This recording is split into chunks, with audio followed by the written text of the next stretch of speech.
Ce soir, nous écoutons l'Évangile selon saint Marc, le commencement impétueux de la bonne nouvelle, où Jésus, Fils de Dieu, irrompt dans notre histoire. Marc nous montre un Seigneur avec autorité, proclame le royaume, appelle à le suivre, guérit, libère et pardonne. Résonne en lui aussitôt un chemin de discipulat qui conduit à la croix, où se révèle son amour et à la lumière de la résurrection. Ici, nous apprenons à nous convertir, à faire confiance et à annoncer par des œuvres la bonne nouvelle. Avant de commencer, dis-nous dans les commentaires depuis quelle ville tu nous écoutes et à quelle heure tu te joins à cette prière nocturne. Maintenant, repose-toi en sa présence et laisse son amour garder ton cœur. L'Évangile selon saint Marc, chapitre 1. Le commencement de la bonne nouvelle de Jésus, le Messie, le Fils de Dieu, comme il est écrit dans le prophète Isaïe. J'enverrai mon messager devant ta face, qui préparera ton chemin. Voix de celui qui crie dans le désert. Préparez le chemin du Seigneur, aplanissez ses sentiers. Et ainsi parut Jean le Baptiste dans le désert, prêchant un baptême de repentance, pour le pardon des péchés. Toute la région de Judée et tous les habitants de Jérusalem sortaient, pour aller à lui, confessant leurs péchés. Ils étaient baptisés par lui dans le fleuve Jourdain. Jean était vêtu d'un vêtement de poil de chameau, avec une ceinture de cuir autour des reins, et il mangeait des sauterelles et du miel sauvage. Et tel était son message. Après moi vient un plus puissant que moi, dont je ne suis pas digne de me baisser, pour délier la courroie de ses sandales. Moi, je vous baptise d'eau, mais lui, il vous baptisera du Saint-Esprit. Par ces jours-là, Jésus vint de Nazareth, de Galilée, et fut baptisé par Jean dans le Jourdain. Comme il sortait de l'eau, il vit les cieux s'ouvrir et l'Esprit descendre sur lui comme une colombe. Et du ciel vint une voix, « Tu es mon Fils bien-aimé. En toi j'ai mis toute mon affection. » Aussitôt l'Esprit le poussa dans le désert, et il fut dans le désert 40 jours, étant tenté par Satan. Il était parmi les bêtes sauvages, et les anges le servaient. Après que Jean eut été livré, Jésus s'en alla en Galilée, proclamant la bonne nouvelle de Dieu. « Le temps est accompli, disait-il. Le royaume de Dieu s'est approché. Repentez-vous et croyez à la bonne nouvelle. » Comme Jésus passait le long du lac de Galilée, il vit Simon et André, le frère de Simon, qui jetaient les filets dans le lac, car ils étaient pêcheurs. « Venez à ma suite, leur dit Jésus, et je vous ferai devenir pêcheurs d'hommes. » Aussitôt ils laissèrent leurs filets et le suivirent. Un peu plus loin, il vit Jacques, fils de Zébédée, et son frère Jean, qui étaient aussi dans une barque et préparaient les filets. Sans tarder, il les appela, et ils laissèrent dans la barque leur père Zébédée, avec les ouvriers, et le suivirent. Ils arrivèrent à Capharnaüm, et aussitôt, le jour du sabbat, Jésus entra dans la synagogue et se mit à enseigner. On s'émerveillait de son enseignement, car il les enseignait comme ayant autorité, et non pas comme les scribes. Et soudain, dans la synagogue, un homme qui avait un esprit impur se mit à crier, « Qui a-t-il entre nous et toi, Jésus de Nazareth? Es-tu venu pour nous perdre? Je sais qui tu es, le Saint de Dieu. » Mais Jésus le menaça en disant, « Tais-toi, sors de lui. » Et l'esprit impur secoua l'homme avec violence, poussa un grand cri et sortit de lui. Tous en furent saisis d'étonnement, au point qu'ils se demandaient entre eux, « Qu'est-ce que cela? » Un enseignement nouveau avec autorité. Il commande même aux esprits impurs, et ils lui obéissent. Et sa renommée se répandit aussitôt partout dans la région de Galilée. En sortant de la synagogue, ils allèrent, avec Jacques et Jean, à la maison de Simon et d'André. La belle-mère de Simon était couchée, fiévreuse, et on lui parla aussitôt d'elle. Il s'approcha, la prit par la main et la fit lever. La fièvre la quitta, et elle se mit à les servir. Au soir, après le coucher du soleil, on lui amena tous les malades et les possédés. Toute la ville s'était rassemblée à la porte, et Jésus guérit de nombreuses personnes qui souffraient de diverses maladies, et chassa de nombreux démons. Mais il ne permettait pas aux démons de parler, parce qu'il savait qui il était. Très tôt le matin, quand il faisait encore nuit, Jésus se leva, sortit de la maison et s'en alla, dans un lieu désert, où il se mit à prier. Simon et ses compagnons se mirent à sa recherche, et quand ils le trouvèrent, ils lui dirent « Tout le monde te cherche. » Jésus leur répondit « allons ailleurs, dans les bourgades voisines, pour y prêcher aussi.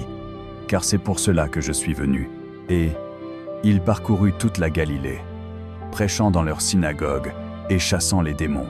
Un lépreux vint à lui. Il le supplia, et se mettant à genoux lui dit, « Si tu le veux, tu peux me purifier. » Jésus en eut pitié, étendit la main, le toucha et lui dit, « Je le veux, sois purifié. » Aussitôt la lèpre le quitta, et il fut purifié. Jésus le renvoya sur le champ avec une sévère admonestation. « Vois-tu, ne dis rien à personne, mais va, montre-toi au prêtre, et offre pour ta purification ce que Moïse a prescrit, pour servir de témoignage. » Mais lui, parti de là, se mit à proclamer et à publier la nouvelle, avec le résultat que Jésus ne pouvait plus entrer ouvertement dans une ville, mais qu'il restait, aux champs, dans des lieux déserts. Et de toutes parts, les gens venaient à lui. Chapitre 2. Quelques jours après, quand Jésus rentra à Capharnaüm, on apprit qu'il était à la maison. Tant de monde s'y pressa qu'il n'y avait plus de place, pas même devant la porte, et il leur annonçait la parole. Alors arrivèrent des gens qui lui amenaient un paralytique porté par 4.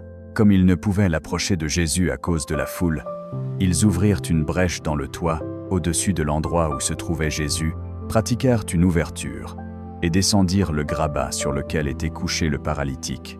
Voyant leur foi, Jésus dit au paralytique, « Fils, tes péchés sont pardonnés. » Certains scribes qui étaient assis là pensaient en eux-mêmes, « Pourquoi parle-t-il ainsi ? Il blasphème.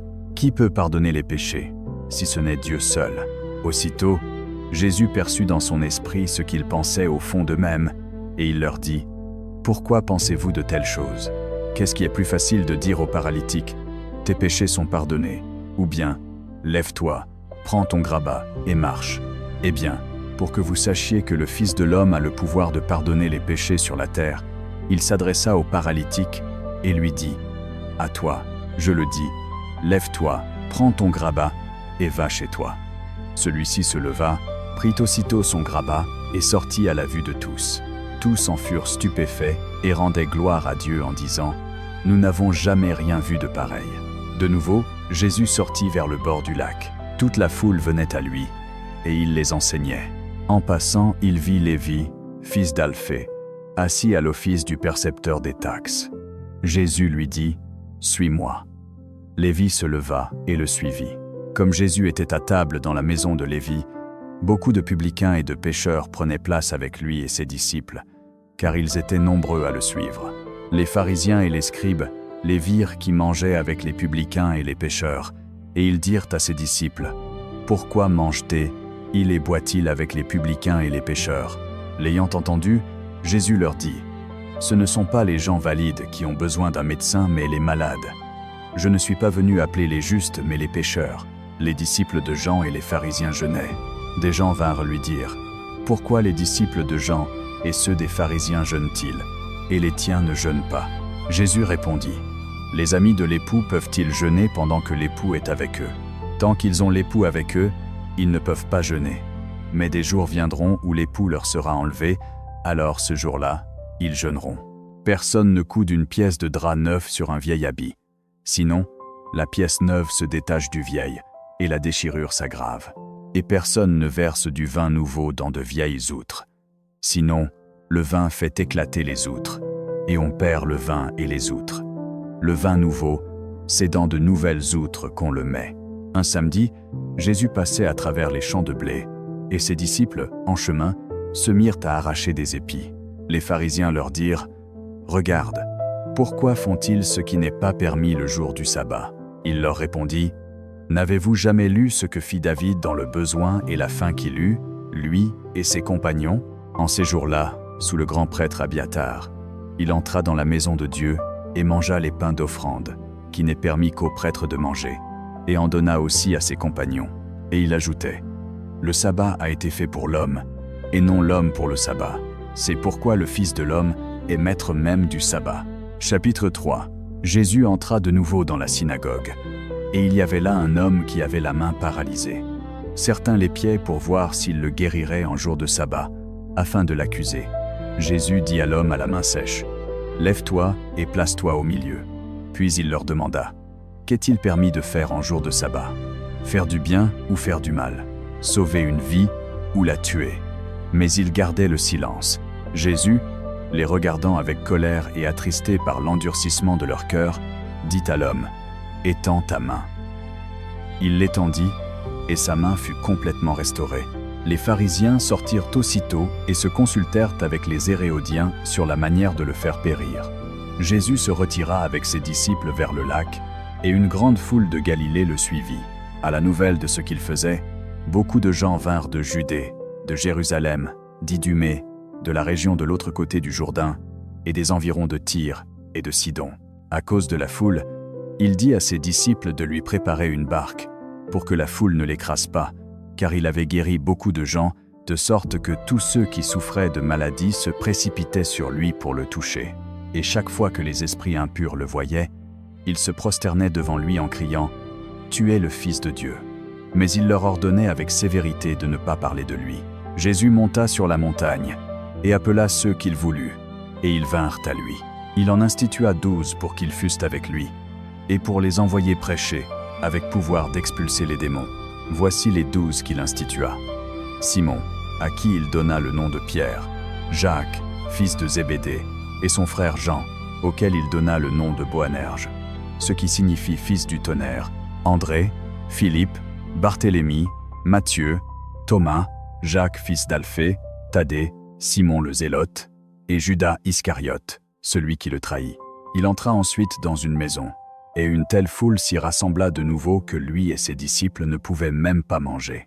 Quand sa famille l'apprit, elle vint pour s'emparer de lui, car on disait « Il a perdu la raison ».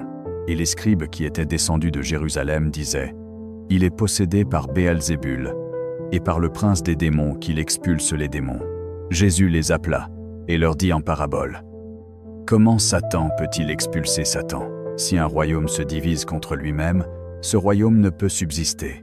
Si une maison se divise contre elle-même, cette maison ne peut subsister. De même, si Satan se dresse contre lui-même et se divise, il ne peut subsister, mais son heure a sonné. D'ailleurs, personne ne peut entrer dans la maison d'un homme fort pour piller ses biens s'il ne l'a d'abord ligoté. Alors il pourra piller sa maison. En vérité, je vous le dis, tout sera pardonné aux fils des hommes, les péchés et les blasphèmes qu'ils profèrent. Mais celui qui blasphémera contre l'Esprit Saint n'aura jamais pardon. Il est coupable d'un péché éternel.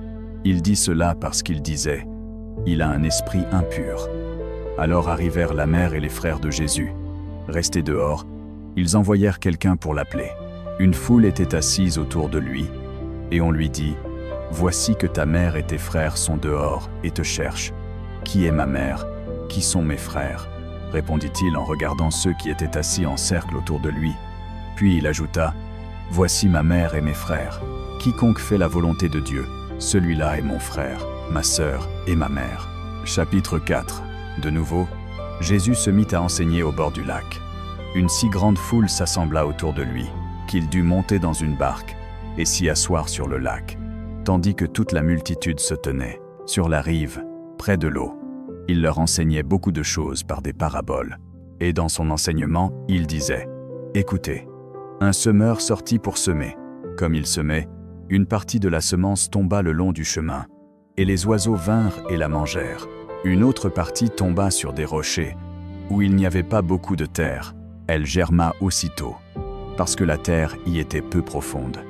Mais quand le soleil se leva, elle fut brûlée, et par manque de racines, elle sécha. Une autre partie tomba parmi les épines, celles-ci poussèrent et l'étouffèrent, et elle ne porta pas de fruits. Mais une autre partie tomba dans la bonne terre. Elle germa, grandit et produisit de l'épi, qui donna 30, 60 et 100 fois autant. Et il ajoutait « Celui qui a des oreilles pour entendre, qu'il entende. » Quand il se trouva seul, les 12 et ceux qui étaient autour de lui l'interrogèrent sur les paraboles. Il leur répondit « À vous, il est donné de connaître le mystère du royaume de Dieu. Mais pour ceux qui sont au dehors, tout arrive en parabole, afin qu'ils regardent sans voir, qu'ils entendent sans comprendre, de peur qu'ils ne se convertissent et qu'il ne leur soit pardonné. » Et il leur dit « Ne comprenez-vous pas cette parabole? Comment donc comprendrez-vous toutes les autres? Le semeur sème la parole. Ceux qui sont le long du chemin sont ceux chez qui la parole est semée. Mais quand ils l'entendent, aussitôt Satan vient et enlève la parole qui a été semée en eux. De même, ceux qui sont sur les rochers sont ceux qui, à l'écoute de la parole, la reçoivent avec joie, mais ils n'ont pas de racine en eux-mêmes. Ils sont inconstants.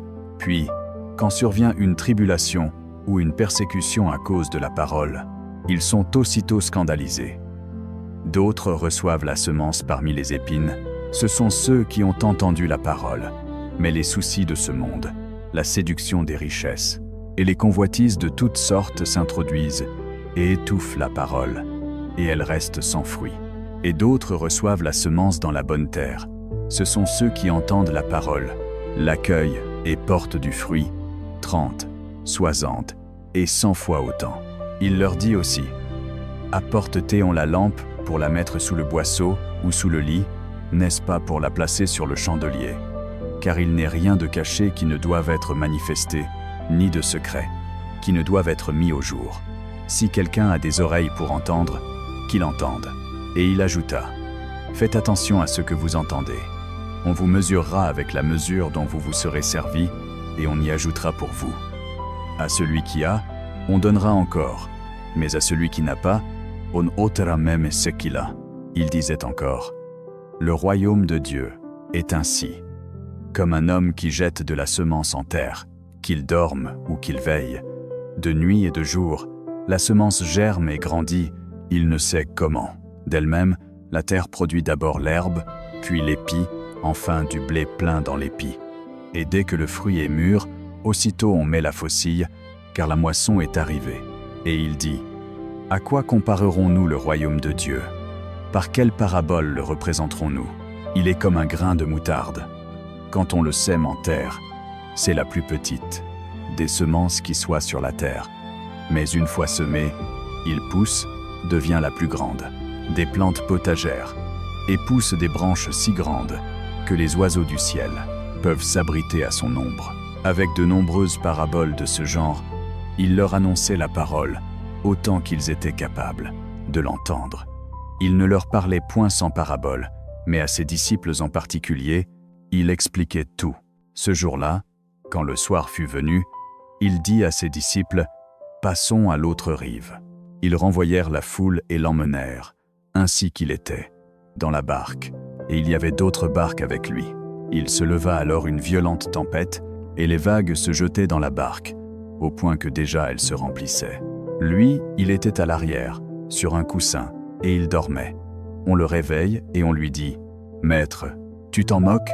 Nous périssons. » Il se réveilla, menaça le vent, et dit à la mer, « Tais-toi, calme-toi. » Le vent tomba, et il se fit un grand calme.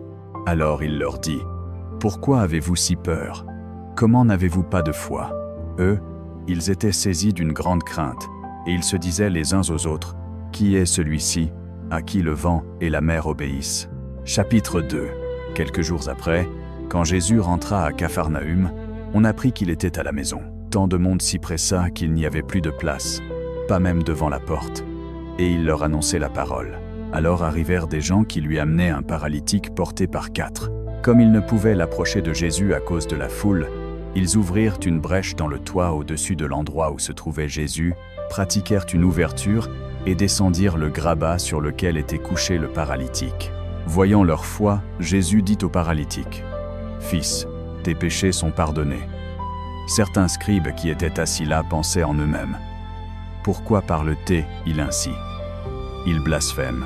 Qui peut pardonner les péchés, si ce n'est Dieu seul? » Aussitôt, Jésus perçut dans son esprit ce qu'ils pensaient au fond d'eux-mêmes, et il leur dit, « Pourquoi pensez-vous de telles choses? Qu'est-ce qui est plus facile de dire au paralytique, « Tes péchés sont pardonnés » ou bien, « Lève-toi, prends ton grabat et marche » Eh bien, pour que vous sachiez que le Fils de l'homme a le pouvoir de pardonner les péchés sur la terre, il s'adressa au paralytique et lui dit, « À toi, je le dis, lève-toi, prends ton grabat et va chez toi. » Celui-ci se leva, prit aussitôt son grabat et sortit à la vue de tous. Tous en furent stupéfaits et rendaient gloire à Dieu en disant, « Nous n'avons jamais rien vu de pareil. » De nouveau Jésus sortit vers le bord du lac. Toute la foule venait à lui, et il les enseignait. En passant, il vit Lévi, fils d'Alphée, assis à l'office du percepteur des taxes. Jésus lui dit « Suis-moi ». Lévi se leva et le suivit. Comme Jésus était à table dans la maison de Lévi, beaucoup de publicains et de pécheurs prenaient place avec lui et ses disciples, car ils étaient nombreux à le suivre. Les pharisiens et les scribes les virent qui mangeaient avec les publicains et les pécheurs, et ils dirent à ses disciples « Pourquoi mange-t-il et boit-il avec les publicains et les pécheurs ?» L'ayant entendu, Jésus leur dit « Ce ne sont pas les gens valides qui ont besoin d'un médecin, mais les malades. Je ne suis pas venu appeler les justes, mais les pécheurs. » Les disciples de Jean et les pharisiens jeûnaient. Des gens vinrent lui dire « Pourquoi les disciples de Jean et ceux des pharisiens jeûnent-ils, et les tiens ne jeûnent pas ?» Jésus répondit « Les amis de l'époux peuvent-ils jeûner pendant que l'époux est avec eux? Tant qu'ils ont l'époux avec eux, ils ne peuvent pas jeûner. Mais des jours viendront où l'époux leur sera enlevé. Alors, ce jour-là, ils jeûneront. Personne ne coud une pièce de drap neuf sur un vieil habit. Sinon, la pièce neuve se détache du vieil, et la déchirure s'aggrave. Et personne ne verse du vin nouveau dans de vieilles outres. Sinon, le vin fait éclater les outres, et on perd le vin et les outres. Le vin nouveau, c'est dans de nouvelles outres qu'on le met. » Un samedi, Jésus passait à travers les champs de blé, et ses disciples, en chemin, se mirent à arracher des épis. Les pharisiens leur dirent « Regarde, pourquoi font-ils ce qui n'est pas permis le jour du sabbat ?» Il leur répondit « N'avez-vous jamais lu ce que fit David dans le besoin et la faim qu'il eut, lui et ses compagnons? En ces jours-là, sous le grand prêtre Abiatar, il entra dans la maison de Dieu et mangea les pains d'offrande, qui n'est permis qu'aux prêtres de manger, et en donna aussi à ses compagnons. Et il ajoutait « Le sabbat a été fait pour l'homme, et non l'homme pour le sabbat. C'est pourquoi le Fils de l'homme est maître même du sabbat. » Chapitre 6. Il partit de là et se rendit dans sa patrie, accompagné de ses disciples. Le jour du sabbat étant arrivé, il se mit à enseigner dans la synagogue, et beaucoup, en l'écoutant, étaient stupéfaits. D'où cela lui vient-il? Quelle est cette sagesse qui lui a été donnée, et ces miracles qui s'accomplissent par ses mains? N'est-ce pas le charpentier, le fils de Marie, le frère de Jacques, de José, de Jude et de Simon? Et ses sœurs, ne sont-elles pas ici chez nous? Et ils étaient scandalisés à son sujet. Mais Jésus leur disait « Un prophète n'est sans honneur que dans sa patrie, parmi ses proches et dans sa maison. » Et il ne put y faire aucun miracle, mais seulement imposer les mains à quelques malades et les guérir. Et il s'émerveillait de leur manque de foi. Il parcourait les villages d'alentour en enseignant. Il appela les 12 et se mit à les envoyer 2 par 2, en leur donnant autorité sur les esprits impurs. Voici les instructions qu'il leur donna. Ne prenez rien pour la route, si ce n'est un bâton, ni pain, ni besace, ni argent dans la ceinture. Chaussés de sandales, n'ayez pas 2 tuniques. Et il ajouta, quand vous entrerez dans une maison, restez-y jusqu'à ce que vous en repartiez. Et si, en quelque lieu, on ne vous reçoit pas, et qu'on n'écoute pas vos paroles, en partant, secouez la poussière de vos pieds, pour que cela leur serve de témoignage. Ils partirent donc, et prêchèrent qu'on se convertisse. Ils expulsèrent beaucoup de démons, et ils oignirent d'huile beaucoup de malades, et les guérirent. Le roi Hérode en entendit parler, car le nom de Jésus s'était fait célèbre. On disait « Jean le Baptiste est ressuscité d'entre les morts, c'est pourquoi les pouvoirs agissent en lui. » D'autres disaient « C'est Élie » et d'autres « C'est un prophète, comme l'un des anciens prophètes. » Mais Hérode, à l'annonce de ces nouvelles, disait « Jean, celui que j'ai décapité, est ressuscité. » En effet, Hérode lui-même avait fait arrêter Jean et l'avait enchaîné dans la prison à cause d'Hérodiade, la femme de son frère Philippe, qu'il avait prise pour épouse.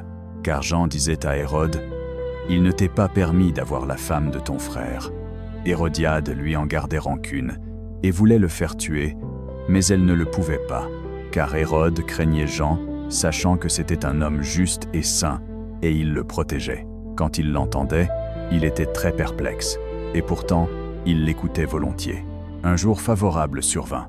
C'était l'anniversaire d'Hérode. Il offrit un banquet à ses dignitaires, aux chefs militaires et aux notables de Galilée. La fille d'Hérodiade entra et dansa. Elle plut à Hérode et à ses convives. Le roi dit alors à la jeune fille « Demande-moi ce que tu veux, et je te le donnerai. » Et il lui jura, « Tout ce que tu me demanderas, je te le donnerai, jusqu'à la moitié de mon royaume. » Elle sortit et demanda à sa mère, « Que dois-je demander ?» Celle-ci répondit, « La tête de Jean le Baptiste. » La jeune fille s'empressa de rentrer auprès du roi et fit cette demande, « Je veux que tu me donnes tout de suite, sur un plat, la tête de Jean le Baptiste. » Le roi fut très attristé, mais à cause de ses serments et de ses convives, il ne voulut pas lui déplaire. Immédiatement, il envoya un garde avec l'ordre d'apporter la tête de Jean. Le garde alla décapiter Jean dans la prison, prit la tête sur un plat et la donna à la jeune fille. Et la jeune fille la donna à sa mère. Quand les disciples de Jean la prirent, ils vinrent, prirent le corps et le déposèrent dans un sépulcre. Les apôtres se réunirent auprès de Jésus et lui rapportèrent tout ce qu'ils avaient fait et enseigné. Comme tant de gens allaient et venaient, il n'y avait pas moyen de manger. Alors il leur dit, « Venez à l'écart dans un lieu désert et reposez-vous un peu. » Ils partirent donc en bateau, seuls, vers un endroit désert. Mais beaucoup les virent partir et les reconnurent. Ils coururent là bas à pied, de toutes les villes, et arrivèrent avant eux. En débarquant, Jésus vit une grande foule.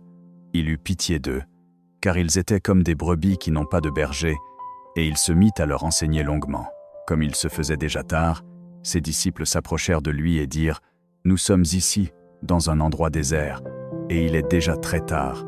Renvoie-les pour qu'ils aillent dans les campagnes et les villages des environs s'acheter de quoi manger. » Il leur répondit, « Donnez-leur vous-même à manger. » Ils lui dirent, « Faudrait-il que nous allions acheter du pain pour 200 deniers, afin de leur donner à manger ?» Il leur dit, « Combien de pain avez-vous ? Allez voir. » L'ayant vérifié, ils lui dirent, « 5, et 2 poissons. » Alors il ordonna à la foule de s'allonger sur l'herbe verte par groupe. Ils s'allongèrent par rang de 100 et par rang de 50. Il prit les 5 pains et les 2 poissons, leva les yeux vers le ciel et prononça la bénédiction. Il rompit les pains et les donna aux disciples pour qu'ils les distribuent à la foule. Il partagea aussi les 2 poissons entre tous. Ils mangèrent à leur faim. On ramassa 12 paniers pleins de morceaux de pain et de poissons. Ceux qui avaient mangé les pains étaient 5000 hommes. Immédiatement, il força ses disciples à monter dans la barque et à le précéder de l'autre côté, vers Bethsaïde, pendant qu'il renvoyait la foule. Puis, après l'avoir renvoyé, il s'en alla sur la montagne pour prier. Au soir, la barque était au milieu de la mer, et lui, seul sur la terre ferme. Il les vit se débattre dans la traversée, car le vent leur était contraire. Vers la 4e veille de la nuit, il vint vers eux en marchant sur la mer, et il voulait les dépasser. En le voyant marcher sur la mer, ils pensèrent que c'était un fantôme, et ils se mirent à crier, car tous le virent et furent bouleversés. Mais aussitôt il leur parla et leur dit, « Rassurez-vous, c'est moi, n'ayez pas peur. » Puis il monta avec eux dans la barque, et le vent tomba. Ils étaient complètement bouleversés dans leur cœur, car ils n'avaient pas compris l'affaire des pains. Leur cœur était endurci. En ayant traversé, ils arrivèrent à Genézareth et jetèrent l'ancre. À peine sortis de la barque, les gens reconnurent Jésus. Ils parcoururent toute cette région, et, dès qu'ils apprirent où il était, on se mit à transporter sur des brancards les malades, là où l'on disait qu'il se trouvait, et partout où il entrait, dans les villages, les villes ou les campagnes, on plaçait les malades sur les places publiques, et on le suppliait de leur laisser toucher ne fût-ce que le bord de son manteau. Et tous ceux qui le touchaient étaient guéris. Chapitre 7. Les pharisiens et quelques scribes venus de Jérusalem s'assemblèrent auprès de Jésus, et ils virent quelques-uns de ses disciples manger avec des mains impures, c'est-à-dire non lavées. Les pharisiens et tous les juifs ne mangent pas sans se laver soigneusement les mains, se tenant à la tradition des anciens. Et quand ils reviennent du marché, ils ne mangent pas sans s'être lavés, et ils observent beaucoup d'autres traditions, comme le lavage des coupes, des jarres et des plats. Les pharisiens et les scribes l'interrogèrent donc. « Pourquoi tes disciples ne se conduisent-ils pas, selon la tradition des anciens, mais mangent-ils avec des mains impures ?» Il leur répondit, « Isaïe a bien prophétisé de vous, hypocrites, comme il est écrit. Ce peuple m'honore des lèvres, mais son cœur est loin de moi. C'est en vain qu'il m'honore, puisque leurs enseignements ne sont que des préceptes humains.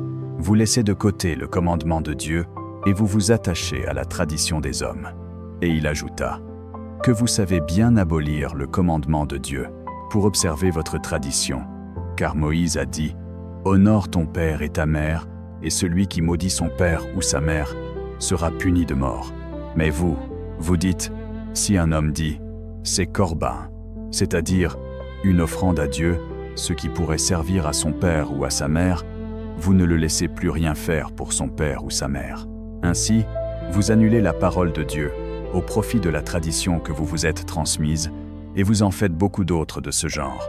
Il appela de nouveau la foule et dit, « Écoutez-moi tous et comprenez.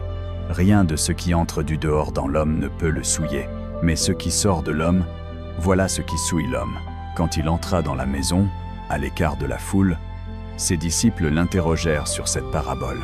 Il leur dit, « Vous aussi vous êtes si dépourvus d'intelligence, ne comprenez-vous pas que rien de ce qui entre du dehors dans l'homme ne peut le souiller, car cela n'entre pas dans son cœur, mais dans son ventre, et va ensuite aux égouts. » Ainsi, il déclarait purs tous les aliments.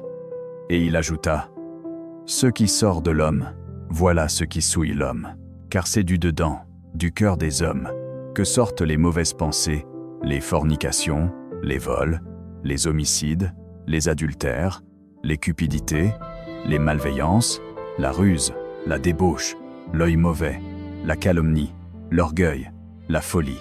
Toutes ces méchancetés sortent du dedans et souillent l'homme. » Jésus partit de là et s'en alla aux alentours de Tyr. Il entra dans une maison et ne voulait pas qu'on le sache, mais il ne put rester caché. En effet, aussitôt que la nouvelle de lui se répandit, une femme dont la petite fille était possédée par un esprit impur vint et se jeta à ses pieds.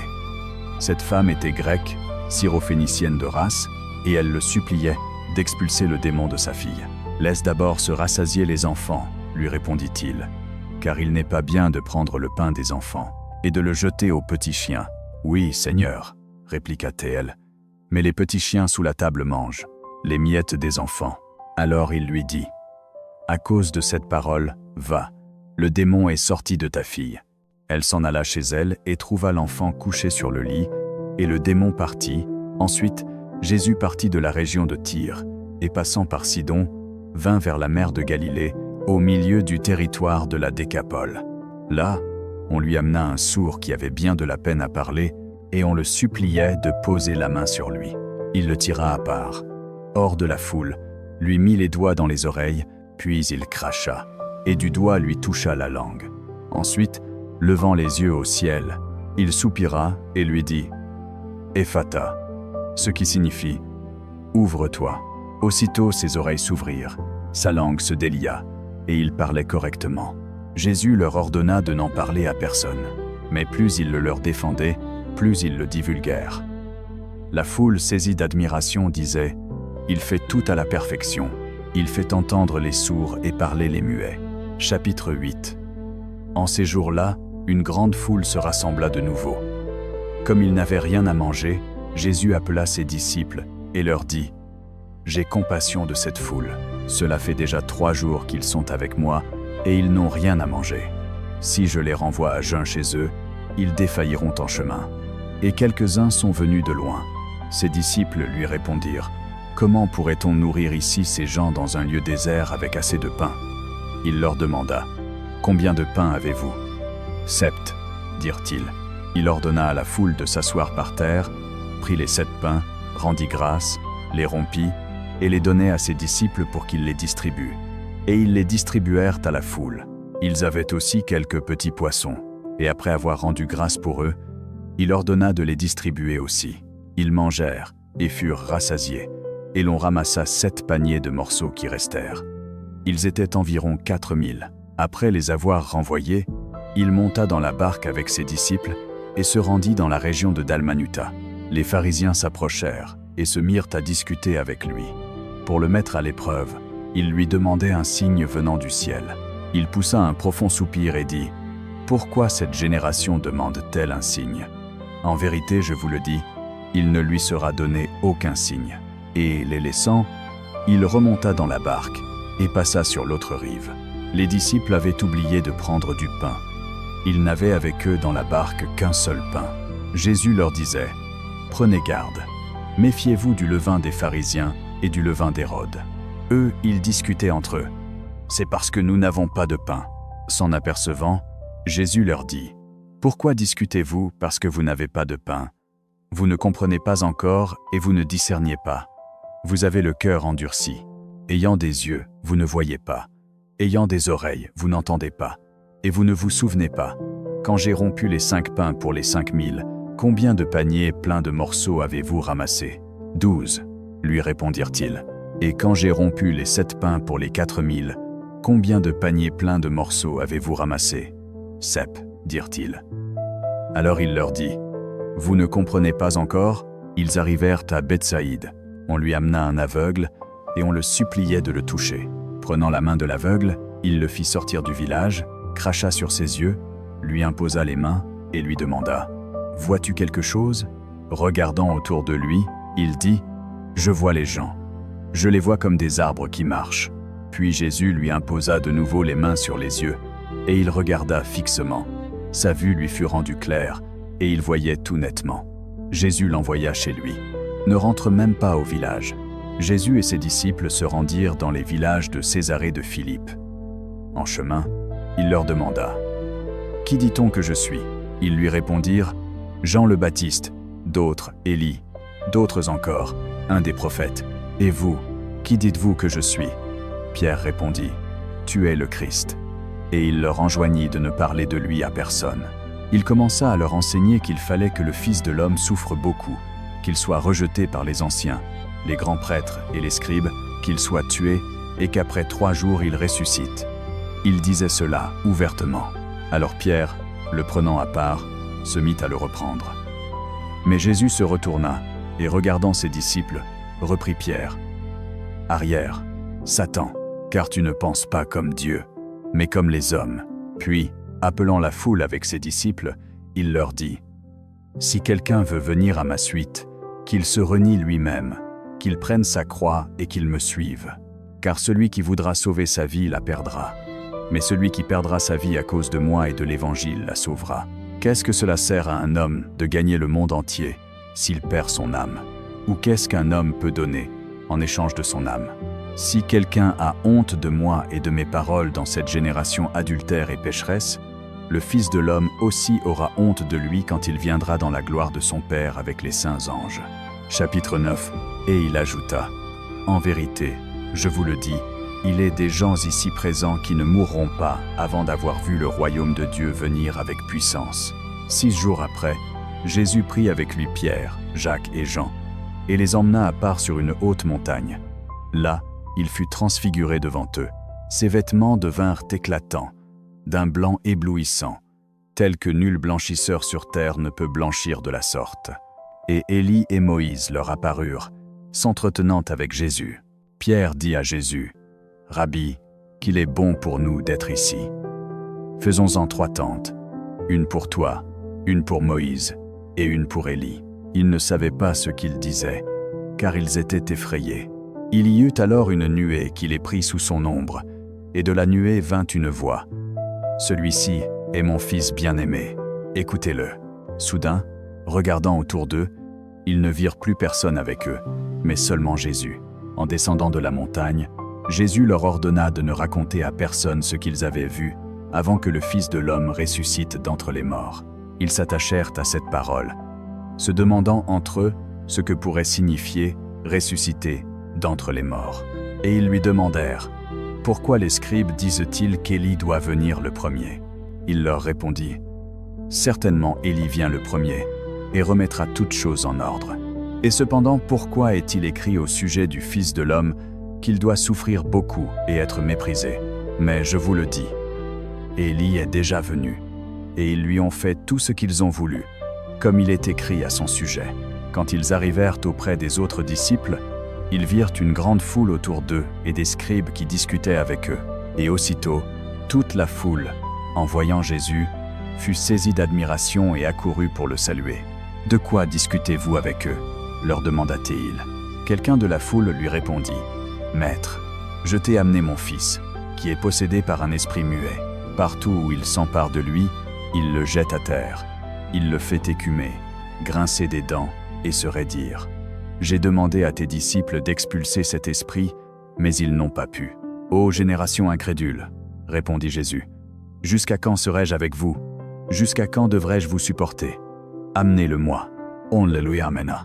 Et dès que l'esprit vit Jésus, il secoua violemment le garçon. Celui-ci tomba à terre et se roulait en écumant. Jésus demanda au Père, « Depuis quand cela lui arrive-t-il » Il répondit, « Depuis l'enfance. Souvent il l'a jeté au feu ou dans l'eau pour le faire périr. Mais si tu peux quelque chose, prends pitié de nous et aide-nous. »« Si tu peux, dit Jésus, tout est possible à celui qui croit. » Aussitôt le père de l'enfant s'écria, « Je crois. Viens au secours de mon incrédulité. » Jésus, voyant que la foule accourait, menaça l'esprit impur et lui dit, « Esprit muet et sourd, je t'ordonne, sors de lui et n'y rentre plus. » L'esprit se mit à crier, secoua violemment l'enfant et sortit. L'enfant resta comme mort, de sorte que beaucoup disaient, « Il est mort. » Mais Jésus, le prenant par la main, le releva, et il se tint debout. Quand il fut rentré dans la maison, ses disciples lui demandèrent en particulier, « Pourquoi nous n'avons-nous pas pu l'expulser ?» Il leur répondit, « Cette espèce-là ne peut sortir que par la prière. » Ils partirent de là et traversèrent la Galilée. Jésus ne voulait pas qu'on le sache, car il instruisait ses disciples. Il leur disait, « Le Fils de l'homme va être livré aux mains des hommes. Ils le feront mourir, et, 3 jours après sa mort, il ressuscitera. » Mais ils ne comprenaient pas cette parole, et ils avaient peur de l'interroger. Ils arrivèrent à Capharnaüm. Quand il fut dans la maison, il demanda à ses disciples, « De quoi discutiez-vous en chemin ?» Ils se turent, car en chemin ils avaient discuté entre eux pour savoir qui était le plus grand. Alors Jésus s'assit, appela les 12 et leur dit, « Si quelqu'un veut être le premier, qu'il soit le dernier de tous et le serviteur de tous. » Puis il prit un enfant, le plaça au milieu d'eux, et, l'embrassant, il leur dit, « Celui qui accueille un de ces enfants en mon nom, c'est moi qui l'accueille. Et celui qui m'accueille, ce n'est pas moi qui l'accueille, mais celui qui m'a envoyé. » Jean lui dit, « Maître, nous avons vu quelqu'un expulser des démons en ton nom, et nous avons voulu l'en empêcher parce qu'il ne nous suit pas. » « Ne l'en empêchez pas, répondit Jésus, car personne n'est capable de faire un miracle en mon nom, et aussitôt après de parler mal de moi. Celui qui n'est pas contre nous est pour nous. En vérité, je vous le dis, celui qui vous donnera à boire un verre d'eau au nom de votre appartenance au Christ ne perdra pas sa récompense. Et celui qui entraînera en scandale un de ces petits qui croient en moi, mieux vaudrait pour lui qu'on lui attache au cou une meule de moulin et qu'on le jette à la mer. Si ta main est pour toi une occasion de chute, coupe-la. Mieux vaut pour toi entrer manchot dans la vie que d'aller avec tes 2 mains au Géhenna, dans le feu qui ne s'éteint pas. Et si ton pied est pour toi une occasion de chute, coupe-le. Mieux vaut pour toi entrer boiteux dans la vie que d'être jeté avec tes 2 pieds au Géhenna. Et si ton œil est pour toi une occasion de chute, arrache-le. Mieux vaut pour toi entrer dans le royaume de Dieu avec un seul œil que d'être jeté avec tes 2 yeux au Géhenna, là où leur ver ne meurt pas et où le feu ne s'éteint pas. Tout sera salé par le feu. La sel est une bonne chose. Mais si le sel devient insipide, avec quoi l'assaisonnerez-vous? Ayez du sel en vous-même, et vivez en paix les uns avec les autres. Chapitre 10. Jésus partit de là et s'en alla dans la région de Judée et au-delà du Jourdain. De nouveau, une grande foule s'assembla autour de lui, et selon sa coutume, il les enseignait. Des pharisiens s'approchèrent et, pour le mettre à l'épreuve, lui demandèrent « Est-il permis à un homme de répudier sa femme ?» Il leur répondit « Que vous a prescrit Moïse ?» Ils dirent « Moïse a permis d'écrire une lettre de répudiation et de la répudier. » Jésus leur dit « C'est à cause de la dureté de votre cœur qu'il vous a laissé ce précepte. Mais au commencement de la création, Dieu les fit mâles et femelles. C'est pourquoi l'homme quittera son père et sa mère, et s'attachera à sa femme, et les 2 deviendront une seule chair. Ainsi, ils ne sont plus 2, mais une seule chair. Donc, ce que Dieu a uni, que l'homme ne le sépare pas. » Déjà dans la maison, les disciples l'interrogèrent de nouveau là-dessus. Il leur dit, « Celui qui répudie sa femme et en épouse une autre commet l'adultère envers elle. Et si elle répudie son mari et en épouse un autre, elle commet l'adultère. » On lui amenait des petits enfants pour qu'il les touchât, mais les disciples les réprimandaient. Jésus, voyant cela, s'indigna et dit : « Laissez les enfants venir à moi. Ne les en empêchez pas, car le royaume de Dieu est à ceux qui leur ressemblent. En vérité, je vous le dis, celui qui n'accueille pas le royaume de Dieu comme un petit enfant n'y entrera point. » Et il les prit dans ses bras, imposa les mains sur eux et les bénit. Comme il sortait pour se mettre en route, un homme accourut, se jeta à genoux devant lui et lui dit : « Maître bon, que dois-je faire pour acquérir la vie éternelle ?» Jésus lui dit : « Pourquoi m'appelles-tu bon ? Nul n'est bon que Dieu seul. Tu connais les commandements. Tu ne tueras point. Tu ne commettras point d'adultère. Tu ne déroberas point. Tu ne porteras point de faux témoignages. Tu ne feras point de tort à ton prochain. Honore ton père et ta mère. » Il répondit : « Maître, cela, je l'ai observé dès ma jeunesse. » Jésus, le fixant du regard, l'aima et lui dit : « Une seule chose te manque. Va, vends tout ce que tu as, donne-le aux pauvres, et tu auras un trésor dans le ciel. Puis viens, suis-moi. » À ces mots, son visage devint sombre, et il s'en alla tout triste, car il avait de grands biens. Jésus, regardant autour de lui, dit à ses disciples : « Comme il est difficile à ceux qui ont des richesses d'entrer dans le royaume de Dieu. » Les disciples furent stupéfaits de ces paroles, mais Jésus reprit : « Enfants, comme il est difficile d'entrer dans le royaume de Dieu. Il est plus facile à un chameau de passer par le trou d'une aiguille qu'à un riche d'entrer dans le royaume de Dieu. » Ils en furent encore plus étonnés et se disaient entre eux : « Qui donc peut être sauvé ?» Jésus, les regardant, dit : « Aux hommes c'est impossible, mais non à Dieu, car tout est possible à Dieu. » Pierre se mit à lui dire : « Voilà que nous avons tout quitté et nous t'avons suivi. » Jésus dit : « En vérité, je vous le dis, il n'est personne qui ait quitté maison, frère, sœur, mère, père, enfant ou champ, à cause de moi et à cause de la bonne nouvelle, qui ne reçoivent maintenant, en ce temps-ci, 100 fois autant. Maison, frères, sœurs, mères, enfants et champs, avec les persécutions, et, dans le siècle à venir, la vie éternelle. Mais beaucoup de premiers seront derniers, et les derniers seront premiers. » Ils étaient en route pour monter à Jérusalem, et Jésus marchait devant eux. Les disciples étaient stupéfaits, et ceux qui suivaient étaient effrayés. Prenant les 12 à part de nouveau, il se mit à leur dire ce qui devait lui arriver. « Voici que nous montons à Jérusalem, et le Fils de l'homme sera livré aux grands prêtres et aux scribes. Ils le condamneront à mort, et le livreront aux païens, qui se moqueront de lui, cracheront sur lui, le flagelleront et le feront mourir. Et 3 jours après, il ressuscitera. » Alors Jacques et Jean, les fils de Zébédée, s'approchèrent de lui et lui dirent : « Maître, nous voulons que tu fasses pour nous ce que nous te demanderons. » Il leur dit : « Que voulez-vous que je fasse pour vous ?» Ils lui dirent : « Accorde-nous de siéger, l'un à ta droite et l'autre à ta gauche, dans ta gloire. » Jésus leur dit : « Vous ne savez pas ce que vous demandez. Pouvez-vous boire la coupe que je bois, ou être baptisé du baptême dont je suis baptisé ? » Ils dirent : « Nous le pouvons. » Jésus leur dit : « La coupe que je bois, vous la boirez, et du baptême dont je suis baptisé, vous serez baptisés. Mais siéger à ma droite ou à ma gauche, ce n'est pas à moi de l'accorder, mais c'est pour ceux pour qui cela est préparé. » Les 10 autres, l'ayant appris, commencèrent à s'indigner contre Jacques et Jean. Jésus les appela et leur dit : « Vous savez que ceux qu'on regarde comme les chefs des nations les dominent en seigneurs, et que leurs grands exercent sur elles l'autorité. Il n'en est pas ainsi parmi vous. Au contraire, quiconque veut devenir grand parmi vous sera votre serviteur, et quiconque veut être le premier parmi vous sera l'esclave de tous, car le Fils de l'homme n'est pas venu pour être servi, mais pour servir et donner sa vie en rançon pour la multitude. » Ils arrivèrent à Jéricho. Comme il sortait de Jéricho, avec ses disciples et une grande foule, le fils de Timée, Bartimée, un mendiant aveugle, était assis au bord du chemin.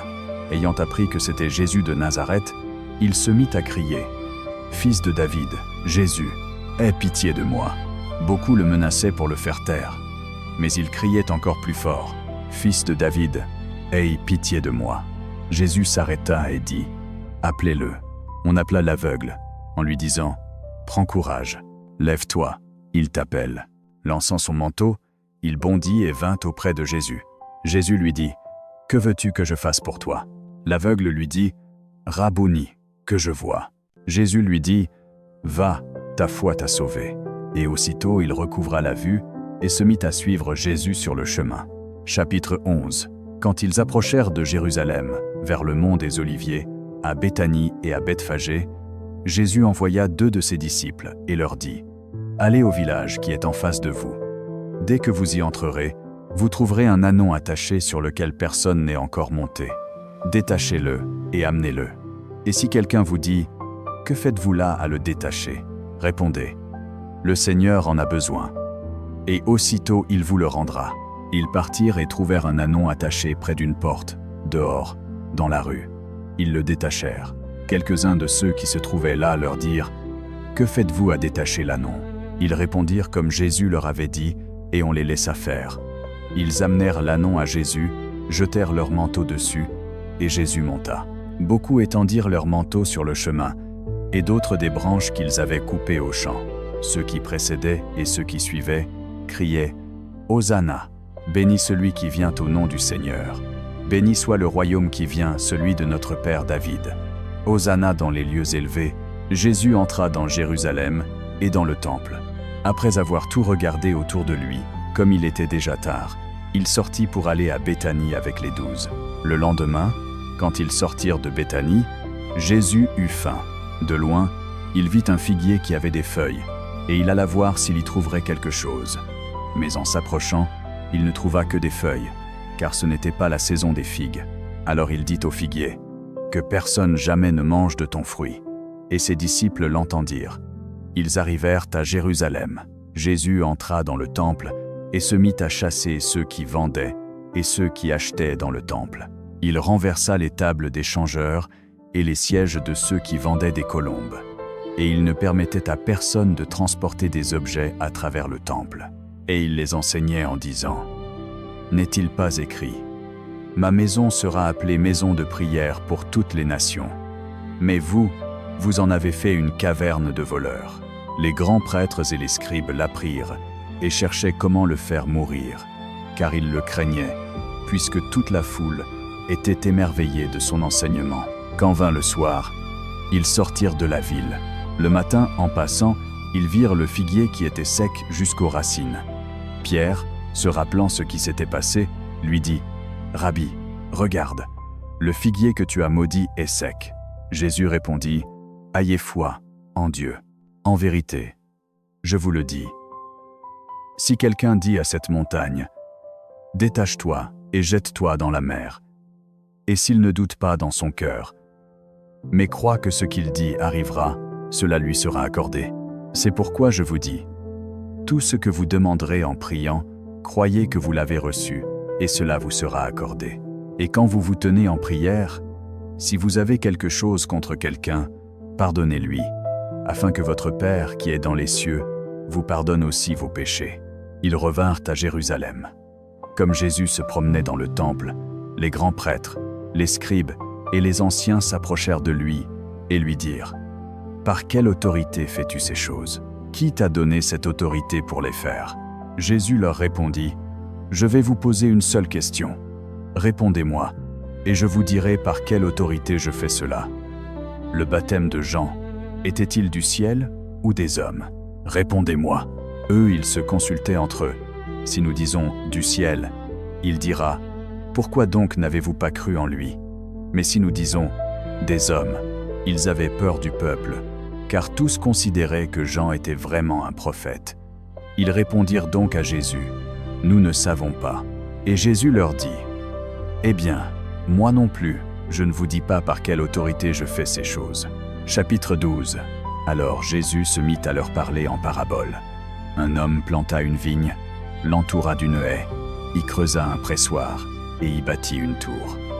Il la loua à des vignerons et partit en voyage au loin. À la saison venue, il envoya un serviteur chez les vignerons pour recevoir d'eux une part du fruit de la vigne. Mais ils s'emparèrent de lui, le frappèrent et le renvoyèrent les mains vides. Il envoya de nouveau chez eux un autre serviteur. Celui-là, ils le frappèrent à la tête et le traitèrent avec outrage. il en envoya un autre. Celui-là, ils le tuèrent. Puis ils en envoyèrent beaucoup d'autres, dont les uns furent battus, dont les autres furent tués. Il ne lui restait plus qu'un, son fils bien-aimé. Il l'envoya le dernier, en se disant « Ils respecteront mon fils ». Mais ces vignerons se dirent entre eux « C'est l'héritier, venez, tuons-le, et l'héritage sera à nous ». Ils s'emparèrent de lui, le tuèrent et le jetèrent hors de la vigne. Que fera donc le maître de la vigne? Il viendra, fera périr ses vignerons et donnera la vigne à d'autres. N'avez-vous jamais lu dans l'Écriture? La pierre rejetée par les bâtisseurs est devenue pierre d'angle. C'est l'œuvre du Seigneur, et c'est chose merveilleuse à nos yeux. Les grands prêtres, les scribes et les anciens cherchaient à l'arrêter, car ils avaient compris qu'il avait dit cette parabole contre eux. Mais ils eurent peur de la foule, et, le laissant là, ils s'en allèrent. Ils envoyèrent donc auprès de Jésus quelques pharisiens et des Héréodiens pour le prendre au piège de ses paroles. Ils s'approchèrent et lui dirent « Maître, nous savons que tu es véridique et que tu n'as égard à personne, car tu ne te laisses pas influencer par l'apparence des hommes, mais tu enseignes avec vérité le chemin de Dieu. Est-il permis de payer le tribut à César? Oui ou non? » Mais lui, sachant leur hypocrisie, leur dit « Pourquoi me tenez-vous à l'épreuve? Apportez-moi un denier pour que je le voie. » Ils le lui apportèrent. Il leur dit « À qui cette effigie et cette inscription ?»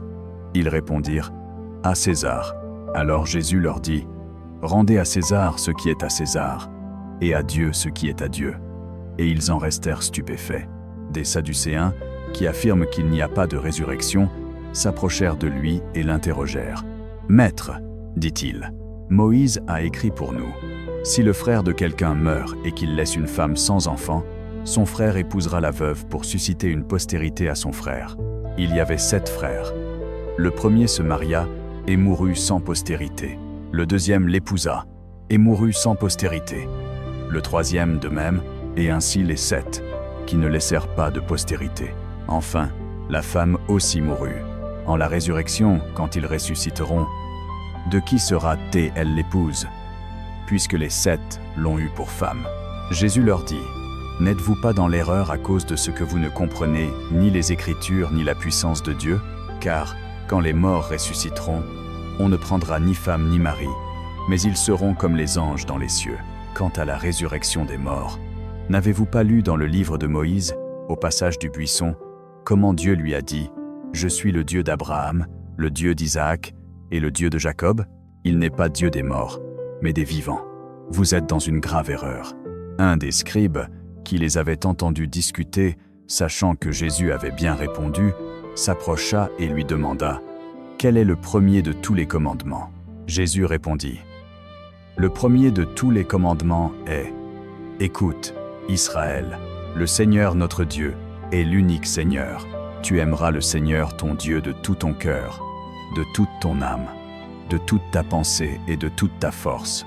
Le second est « Tu aimeras ton prochain comme toi-même. » Il n'y a pas de commandement plus grand que cela. Bien dit, maître, lui répondit l'homme. Tu as raison de dire. Il est unique, et il n'y en a pas d'autre que lui. Et l'aimer de tout son cœur, de toute sa compréhension et de toute sa force, et aimer son prochain comme soi-même, vaut mieux que tous les holocaustes et tous les sacrifices.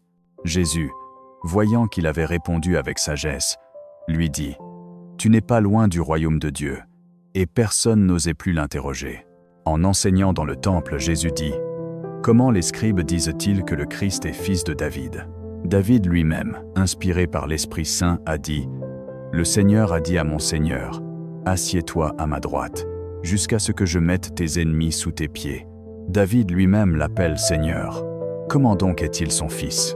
La foule l'écoutait avec délice, et il disait dans son enseignement « Méfiez-vous des scribes qui aiment se promener en longue robe, être salués sur les places publiques, avoir les premiers sièges dans les synagogues et les premières places aux banquets. Ils dévorent les maisons des veuves et, pour l'apparence, font de longues prières. Ceux-là recevront une sentence plus sévère. » Jésus s'était assis en face du trésor et observait la foule qui mettait de l'argent dans le trésor. Beaucoup de riches en mettaient beaucoup. Il vint une veuve pauvre qui y mit 2 petites pièces de monnaie, une obole. Il appela ses disciples et leur dit, « En vérité, je vous le dis, cette veuve pauvre a mis plus que tous ceux qui mettent dans le trésor, car tous ont mis de leur superflu. Mais elle, de sa misère, a mis tout ce qu'elle possédait, tout ce qui lui restait pour vivre. » Chapitre 13. Comme Jésus sortait du temple, un de ses disciples lui dit, « Maître, regarde ces pierres, ces bâtiments magnifiques. » Jésus lui répondit, « Tu vois ces grands bâtiments? Il ne restera pas pierre sur pierre qui ne soit renversée. » Assis sur le mont des Oliviers, en face du temple, Pierre, Jacques, Jean et André lui demandèrent en particulier, « Dis-nous, quand cela arrivera-t-il? Et quelle sera la marque que tout cela est sur le point d'arriver ?» Jésus se mit à leur dire, « Prenez garde que personne ne vous séduise. Beaucoup viendront en prenant mon nom, en disant, « C'est moi », et ils séduiront beaucoup de monde. Quand vous entendrez parler de guerre et de bruit de guerre, ne vous alarmez pas. Il faut que cela arrive, mais ce ne sera pas la fin. Nation se soulèvera contre nation, royaume contre royaume. Il y aura des tremblements de terre en divers lieux. Il y aura des famines. Ce ne sera que le commencement des douleurs. Prenez garde à vous-même. On vous livrera aux tribunaux. On vous battra dans les synagogues. À cause de moi, vous comparaissez devant des gouverneurs et des rois pour leur rendre témoignage. Mais d'abord, la bonne nouvelle doit être prêchée à toutes les nations. Quand on vous arrêtera et vous livrera, ne vous inquiétez pas d'avance de ce que vous allez dire, mais dites ce qui vous sera donné sur l'heure. Car ce n'est pas vous qui parlez, c'est l'Esprit Saint. Le frère livrera son frère à la mort, et le père son enfant. Les enfants se soulèveront contre leurs parents, et les feront mettre à mort. Vous serez haïs de tous à cause de mon nom, mais celui qui aura persévéré jusqu'à la fin sera sauvé. Quand vous verrez l'abomination du désolateur établie là où elle ne doit pas l'être, que celui qui lit prenne garde. Alors, ceux qui seront en Judée, qu'ils fuient aux montagnes, que celui qui sera sur le toit ne descende pas et n'entre pas pour prendre quelque chose dans sa maison, et que celui qui sera au champ ne revienne pas en arrière pour prendre son manteau. Malheur aux femmes enceintes et à celles qui allaiteront en ces jours-là. Priez pour que cela n'arrive pas en hiver, car ces jours-là seront de tribulation comme on n'en a pas vu de semblable, depuis le commencement de la création que Dieu a faite jusqu'à présent, et n'en verra jamais plus. Si le Seigneur n'abrégeait pas ces jours, nul ne serait sauvé. Mais à cause des élus qu'il s'est choisis, il a abrégé ces jours. Alors, si quelqu'un vous dit « Voici, le Christ est ici » ou « Voici, il est là », ne le croyez pas, car ils s'élèveront de faux Christ et de faux prophètes, qui feront des signes et des prodiges, pour égarer, s'il était possible, les élus. Pour vous, prenez garde. Je vous ai tout annoncé d'avance, mais en ces jours-là, après cette tribulation, le soleil s'obscurcira, la lune ne donnera plus sa lumière, les étoiles tomberont du ciel, et les puissances célestes seront ébranlées. Alors on verra le Fils de l'homme venir dans les nuées avec grande puissance et gloire, et il enverra les anges, et il rassemblera ses élus des 4 vents, de l'extrémité de la terre, jusqu'à l'extrémité du ciel. Prenez l'exemple de la figue. Quand ses rameaux deviennent tendres, et que les feuilles poussent, vous savez que l'été est proche. De même, quand vous verrez ces choses arriver, sachez que cela est proche, aux portes. En vérité, je vous le dis, cette génération ne passera pas que tout cela ne soit arrivé. Le ciel et la terre passeront, mais mes paroles ne passeront point.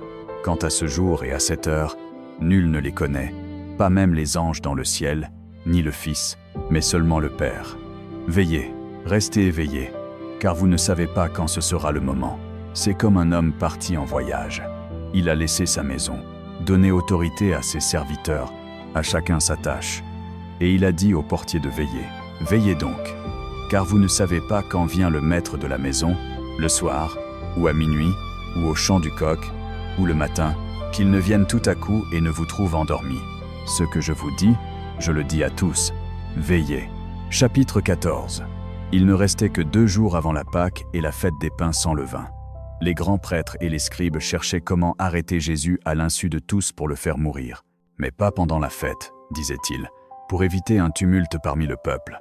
Jésus se trouvait à Béthanie, à table dans la maison de Simon le lépreux. Une femme arriva avec un vase d'albâtre contenant un parfum de nard pur, très précieux. Elle brisa le vase et versa le parfum sur sa tête. Quelques-uns, indignés, se mirent à dire « Pourquoi ce gaspillage de parfum ? On aurait pu le vendre pour plus de 300 deniers et donner cet argent aux pauvres. » Et ils la réprimandaient sévèrement. Mais Jésus dit « Laissez-la. Pourquoi la tourmentez-vous ? Elle a fait une belle action envers moi. Les pauvres, vous les aurez toujours avec vous, et vous pourrez leur faire du bien quand vous le voudrez. Mais moi, vous ne m'aurez pas toujours. Elle a fait ce qu'elle pouvait. Elle a pris les devants pour oindre mon corps en vue de l'ensevelissement.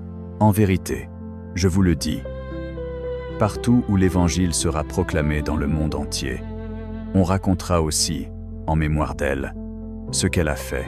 Alors Judas Iscariote, l'un des 12, alla trouver les grands prêtres pour le leur livrer. Eux, ils s'en réjouirent et promettaient de lui donner de l'argent, et ils cherchaient l'occasion favorable pour le livrer. Le premier jour de la fête des pains sans levain, celui où l'on immolait l'agneau pascal, ses disciples lui dirent « Où veux-tu que nous allions te préparer la Pâque ?» Il envoya 2 de ses disciples et leur dit « Allez à la ville. Un homme chargé d'une cruche d'eau viendra à votre rencontre. Suivez-le. Et là où il entrera, dites au maître de maison. » Le maître dit « Où est ma salle où je pourrai manger la Pâque avec mes disciples ? Il vous montrera à l'étage une grande salle garnie et prête.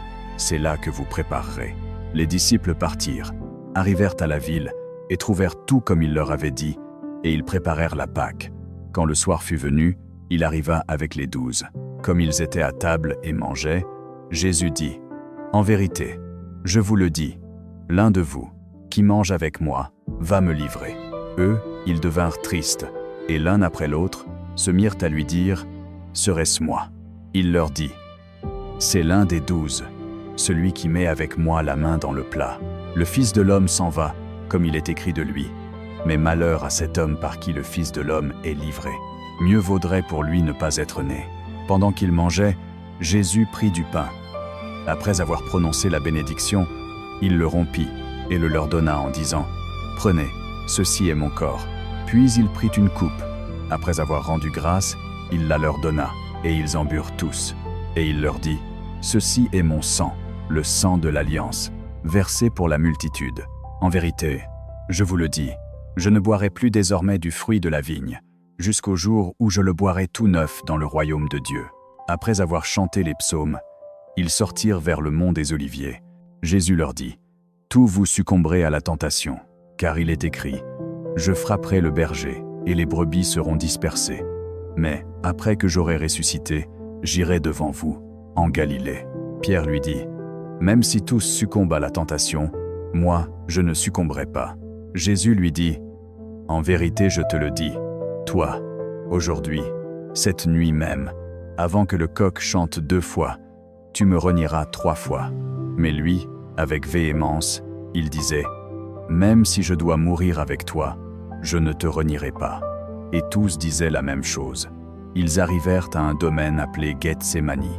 Jésus dit à ses disciples « Restez ici et veillez. » Il emmena avec lui Pierre, Jacques et Jean, et il commença à ressentir effroi et angoisse.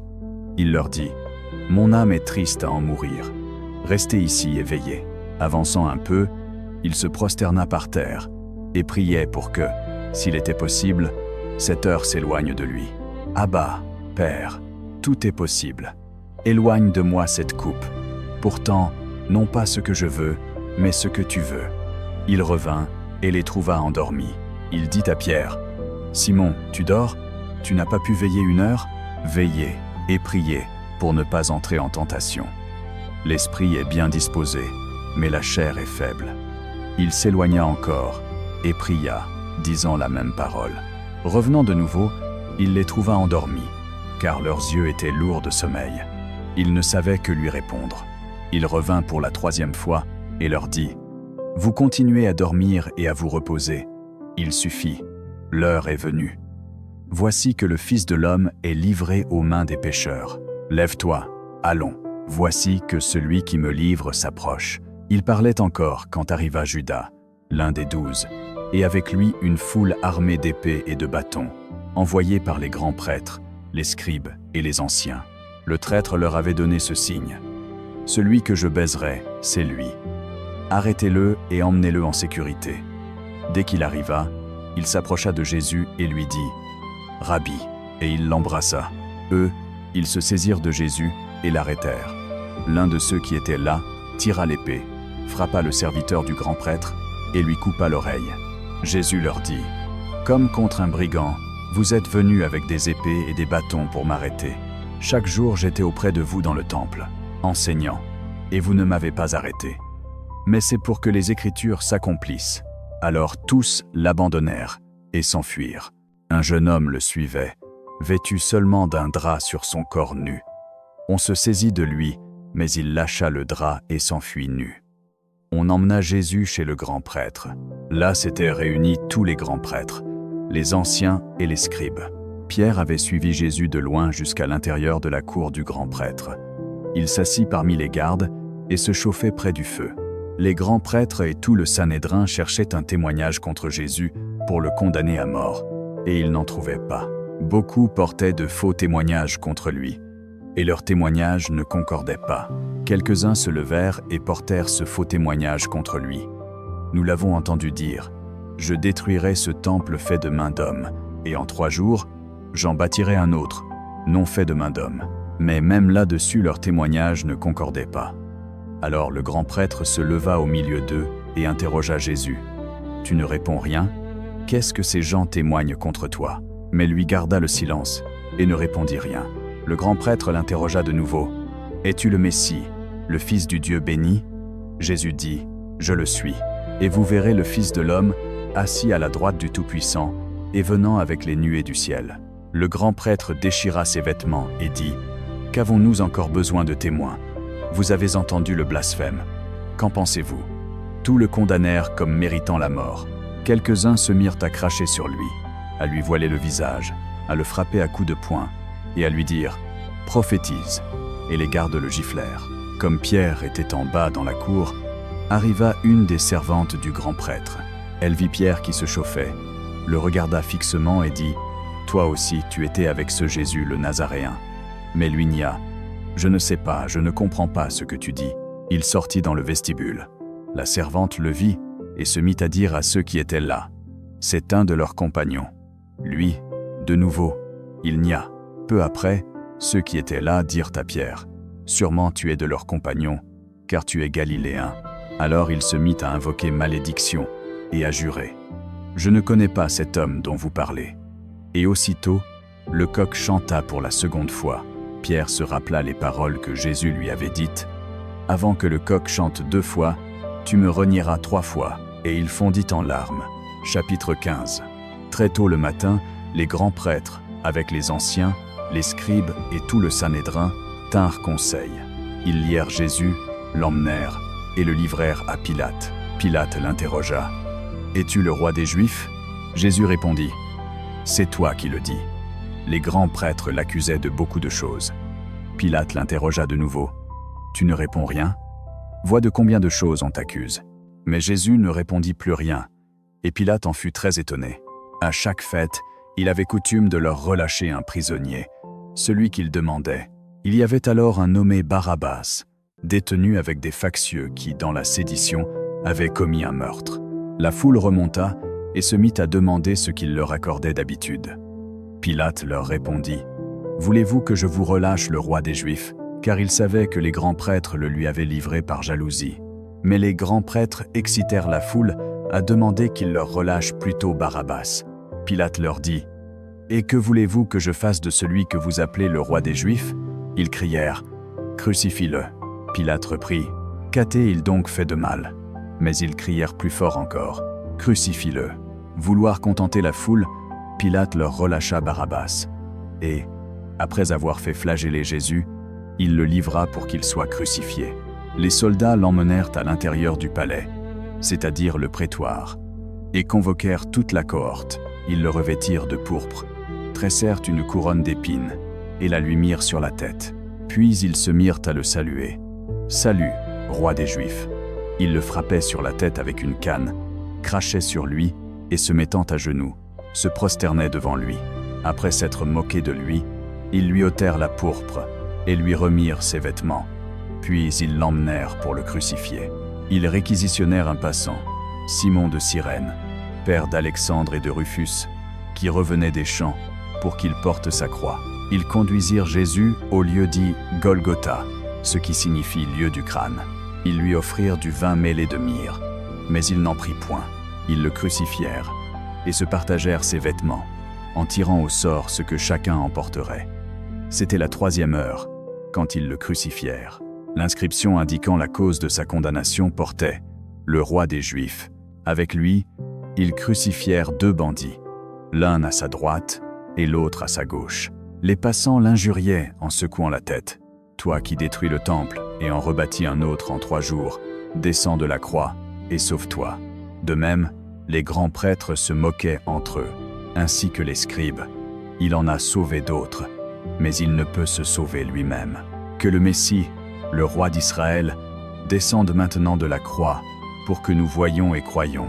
Et même ceux qui étaient crucifiés avec lui l'insultaient. De la 6e heure à la 9e heure, il y eut obscurité sur toute la terre. Et vers la 9e heure, Jésus s'écria d'une voix forte, « Éloi, Éloi, lama sabachthani », ce qui signifie « Mon Dieu, pourquoi m'as-tu abandonné ?» Quelques-uns de ceux qui étaient là, l'entendant, disaient « Tiens, il appelle Élie. » L'un d'eux courut. Il trempa une éponge dans du vinaigre, la mit au bout d'une tige et lui donna à boire en disant « Laissez, voyons si Élie vient le descendre. » Mais Jésus, poussant un grand cri, expira. Le rideau du temple se déchira en 2, du haut en bas. Le centurion qui se tenait en face de lui, voyant qu'il avait expiré de cette manière, dit « Vraiment, cet homme était fils de Dieu. » Il y avait aussi des femmes qui regardaient de loin. Parmi elles, Marie de Magdala, Marie la mère de Jacques le Petit et de Joseph, et Salomé, qui, quand il était en Galilée, le suivait et le servait, et beaucoup d'autres qui étaient montés avec lui à Jérusalem. Comme le soir approchait, et que c'était le jour de la préparation, veille du sabbat, Joseph d'Arimathie, membre éminent du conseil, qui attendait lui aussi le royaume de Dieu, vint hardiment trouver Pilate, et demanda le corps de Jésus. Pilate s'étonna qu'il fût déjà mort. Il fit appeler le centurion, et lui demanda depuis combien de temps il était mort. S'étant informé auprès du centurion, il accorda le corps à Joseph. Celui-ci acheta un linceul. Il descendit Jésus, l'enveloppa dans le linceul et le déposa dans un tombeau taillé dans le roc. Puis il roula une pierre contre l'entrée du tombeau. Marie de Magdala et Marie, la mère de Joseph, regardaient où on le déposait. Chapitre 16. Passé le sabbat, Marie-Madeleine, Marie la mère de Jacques et Salomé, achetèrent des aromates pour aller oindre le corps de Jésus. Très tôt le matin, le 1er jour de la semaine, au lever du soleil, elles se rendirent au tombeau et se disaient entre elles « Qui nous roulera la pierre de l'entrée du tombeau ?» Mais en regardant, elles virent que la pierre, qui était très grande, avait été roulée. Elles entrèrent dans le tombeau et virent un jeune homme assis à droite, vêtu d'une tunique blanche. Et elles furent effrayées. Il leur dit « Ne vous effrayez pas. Vous cherchez Jésus le Nazoréen, le crucifié. Il est ressuscité. Il n'est pas ici. Voyez l'endroit où on l'avait mis. Mais allez, dites à ses disciples et à Pierre, il va devant vous en Galilée. Là vous le verrez, comme il vous l'a dit. » Elles sortirent et s'enfuirent du tombeau, car le tremblement et l'épouvante les avaient saisies, et elles ne dirent rien à personne, parce qu'elles avaient peur. Ressuscité le matin du 1er jour de la semaine, Jésus apparut d'abord à Marie-Madeleine, de laquelle il avait chassé 7 démons. Elle alla le porter aux disciples qui étaient avec lui, et qui étaient dans la tristesse et pleuraient. Ceux-ci, apprenant qu'il vivait et qu'elle l'avait vu, ne la crurent pas. Après cela, il apparut, sous une forme autre, à 2 d'entre eux qui étaient en chemin vers la campagne. Ceux-ci s'en retournèrent et l'annoncèrent aux autres, mais on ne les crut pas non plus. Enfin, il apparut aux 11 même, lorsqu'ils étaient à table, et il leur reprocha leur incrédulité et la dureté de leur cœur, parce qu'ils n'avaient pas cru ceux qui l'avaient vu ressusciter. Et il leur dit « Allez par toute la terre, et prêchez la bonne nouvelle à toute la création. Celui qui croira et sera baptisé sera sauvé, mais celui qui ne croira pas sera condamné. Et ces signes accompagneront ceux qui auront cru. En mon nom, ils chasseront les démons, ils parleront de nouvelles langues, ils saisiront des serpents. Et s'ils boivent un poison mortel, il ne leur fera point de mal. Ils imposeront les mains aux malades, et ceux-ci se porteront mieux. Le Seigneur donc, après leur avoir parlé, fut élevé au ciel et s'assit à la droite de Dieu. Eux, ils partirent et prêchèrent partout, le Seigneur travaillant avec eux et confirmant la parole, par les signes qui l'accompagnaient. Maintenant cette lecture sera reproduite de nouveau, pour que tu puisses rester.